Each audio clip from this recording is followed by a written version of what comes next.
그래서 아까 일본 경제 30년 사 하다가 이제 아까 약간 시간 오래요. 했나 모르네. 하여튼 이 책을 보면 이제 가슴이 아파요. 이제 일본 경제와 우리 경제가 일본 경제를 모형에 우리가 많이 이제 갖고 왔잖아요, 그죠?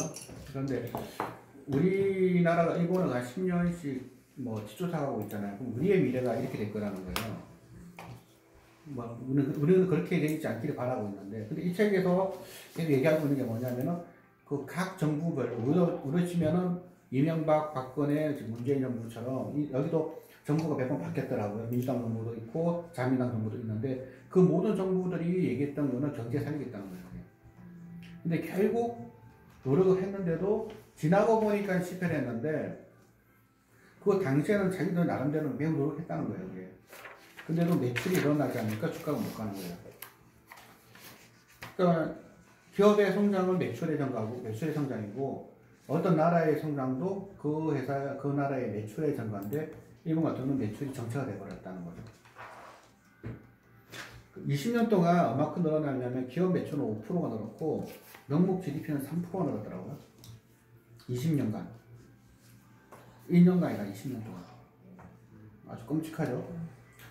그래서 이럴 때 이런 일본 시장에 투자를 하면은 수익이 제대로 날까 싶다는 거예요, 이게. 그래서 그 일본의 그 당시에 많은 이제 부인들이 그 무슨 부인이라 그러나 내가 와타나베 부인들이 왜 해외 투자를 했겠어요, 이게. 일본에서는 도저히 안 되겠다 해서 도망간 거예요, 이게 해외로. 우리나라도 지금 이렇게 된다면 우리도 도망갈 수밖에 없다. 탈출할 수밖에 없다는 거예요. 근데 이런 생각을 저는 이제 올 3월까지는 안 했는데 4월부터는 도저히 우리나라에서는 이게 매출 성장이 이렇게 정체가 돼 있다 그러면은 좀 어둡지 않냐라는 생각이 들더라고요. 그리고 이거는 일본의 1인당 급여 평균인데 보통 이제 11 정도 곱하면 되거든요. 그래서 이것도 굉장히 끔찍한 건데 1990년도면은 지금부터 40년 전인가요? 40년 전과 지금의 임금 보시면은 똑같아요. 여기.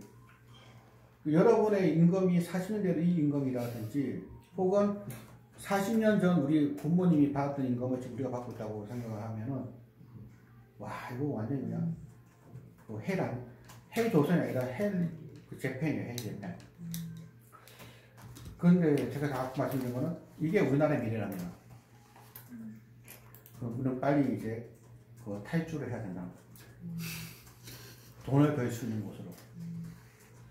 그래서 우리는 이제 전 세계에서 가장 돈을 많이 벌 수 있는 곳이 있으면 거기에 이스라엘이든 미국이든 영국이든 어딘지 투자를 할 수 있게끔 우리 가치라도 변신해야겠다. 라는 생각이 좀 들었다는 겁니다. 그런데도 불구하고 매출이 정체되어 있었어요. 그죠? 그런데도 일본 기업들의 영업이익은 늘어났어요. 그래서 주가가 반등을 했어요. 그러면 어떻게 늘어났냐면은 비정규직이 한 40%로 늘었어요. 이번에 취업 걱정할 게 없다고 그러는데 그 취업 걱정할 게 없다는 게 비정규직 알바생으로 다 처벌하는 거예요. 이게. 알바생들의 임금은 워낙 낮다 보니까 지난 40년 동안 일본은 매우 이제 어려운 시기가 되어 왔었고 우리 자손들도 우리 애들도 20년 뒤 사이에 나가고 10년 뒤 사이에 나가면은 이러한 끔찍한 상황이 이제 도래할 가능성이 높다는 거죠. 그래서 이럴 때 우리는 어떻게 투자해야 될 것인가 라는 걸 한번 생각해 봤습니다.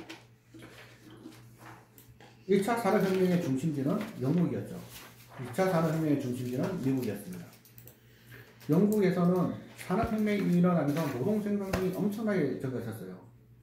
그리고 2차 그 산업혁명이 일어난 이 뒤에는 미국에서의 노동생산성이 엄청나게 일어났고요. 나는 이제 요즘 여러분들 주위에서 농촌에서 농사 짓는 분이 안 계실 텐데 제 친구 중에 한 명이 완전히 이상하게 피를 꽂혀가지고 그 시골로 낙하산 친구가 있거든요. 가봤더니 제 나이쯤 되면은 가장 젊은 사람이라고 하더라고요. 청년부 정도 아니라 그냥 소년부 정도거든요. 그런데 이제 그분이 그 친구가 지금 들어왔더니 이제 하는 말이 앞에 있는 어떤 농가를 얘기하면서 저 농가는 1년 순수익 한 2억 정도 버는 집이래요. 그래서 농사 지어서 2년 순수입이 2억 정도 되니까 완전히 그냥 풍족하게 사는 거예요, 이게. 그래서 어떻게 저분은 저렇게 돈을 많이 버니까 고구마 농사 같은 걸 하는데 요즘은 자동화가 엄청나다는 거예요, 이게. 근데 옛날에는 기계가 비싸잖아요, 이게. 비싸기 때문에 어떤 분홍 아니면 농기계를 갖고 있기가 굉장히 어려웠는데 요즘은 정부가 돈이 많다 보니까 이제 업이라든지 한 지역에서 농기계를 거의 공짜 비슷하게 빌려주는 곳이 다 있다는 거예요, 이게. 그래서 빌려서 농사 짓다 보니까 옛날에는 20명이 일을 해야 될 거예요. 지금 한 명이 반나절, 한나절 다 끝내버린다는 거예요. 근데 그 얘기는 뭐냐면은 노동 생산성이 엄청 좋아졌다는 거야.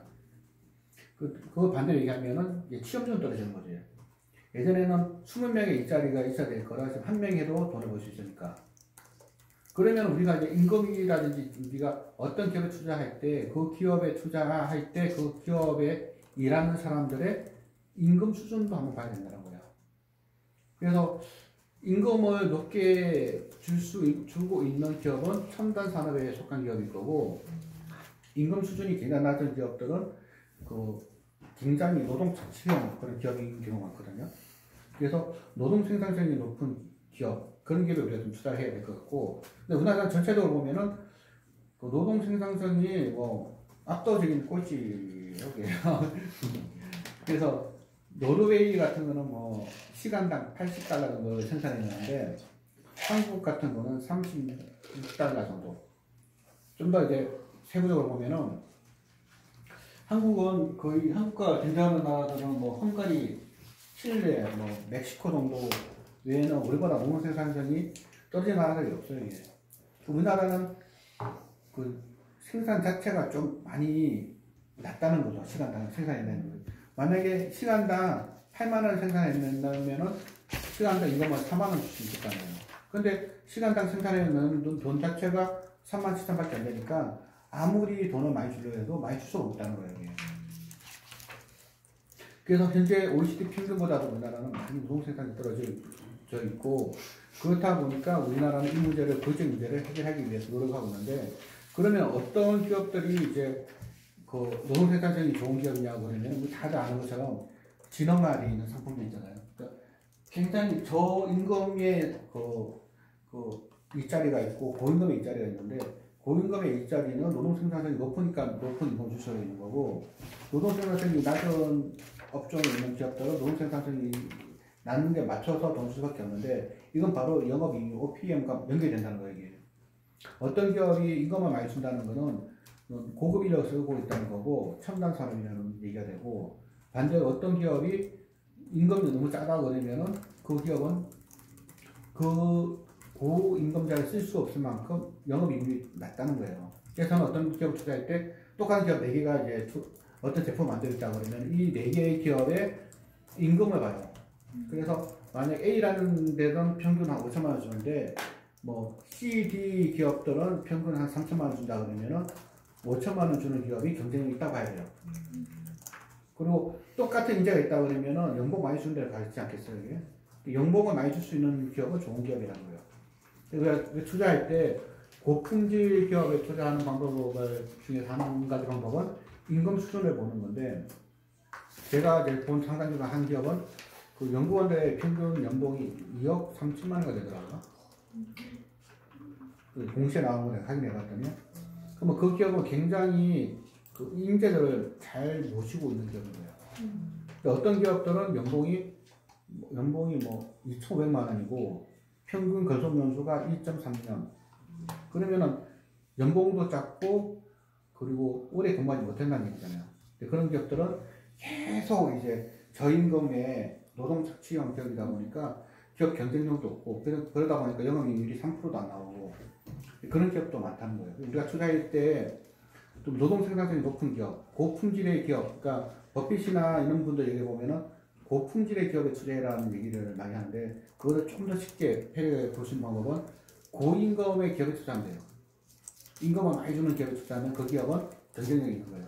특히 우리가 바이오테크라든지 이런 제약사 투자할 때는 제약사들의 임금을 한번 찾아보는 거예요. 자기들은 뭐 신약을 만들어갖고 무슨 뭐 간암 치료제를 만들고 있고 무슨 뭐 뇌졸중 치료제를 만들고 있다고 얘기하는데 직원들 연봉이 한 3,500만 원이다. 이상한 거예요. 그렇게 좋은 거를 어떻게 그 정도 임금을 주고 데려올 수가 있겠어요, 이게? 그러니까 우리가 투자할 때 많이 놓치는 부분이 임금 부분을 자꾸 안 보시는 거예요, 이게. 어떤 사업이든 어떤 일이든 사람이 하는 거거든요, 결국은. 그 사람들을 쓸 수 있는 거, 여러분도 다 직장인이지만 여러분들 경쟁사에서 연봉 1,000만 더 주겠다고 그러면 이제 안 하실 분이 사실 거의 없어요, 이게. 그러니까 연봉을 경쟁기업보다 연봉 많이 주는 기업은 좋은 기업이다. 이렇게 보시면 되고, 그리고 이제 요게 끝나고 이제 종목 토론을 하실 텐데, 이제 종목 보실 때도 지금은 이제 언택트 있잖아요, 이제. 코로나19 이후에는 산업이 완전히 닫혔다고 보셔야 돼요, 이제. 그래서 이제부터는 전통적인 뭐 자동차 부품주라든지 뭐 그런 그 구산업에 속한 기업들이 있거든요. 그런 기업을 살려면 아주 저가, 이거는 진짜 그냥 미쳤다 싶을 정도 가격이면은 사면 되는데, 그런 가격이 지수 2100에는 없을 거예요. 근데 2100에도 그런 기업이 보인다 그러면 여러분이 못 본 약점이 있는 거예요, 그게요. 그래서 그 주가 못 올라가고 있는 거예요. 근데 지금 코로나19 이후의 시장은 뭔가 세상이 달라졌어요. 그 달라진 세상을 그 어떤 이제 부가가치를 창출해낼 수 있는 기업, 이런 기업들이 지수 대비해서 아웃퍼폼을 할 확률이 높으니까 그런 기업들을 찾아서 이제 보셔야 되는 좀 어려운 작업이에요. 하지만 이제 여러분이 이제 좋은 종목을 가서 오실 거라 믿고, 그리고 이제 끄고 이제 종목 이야기를 하겠습니다.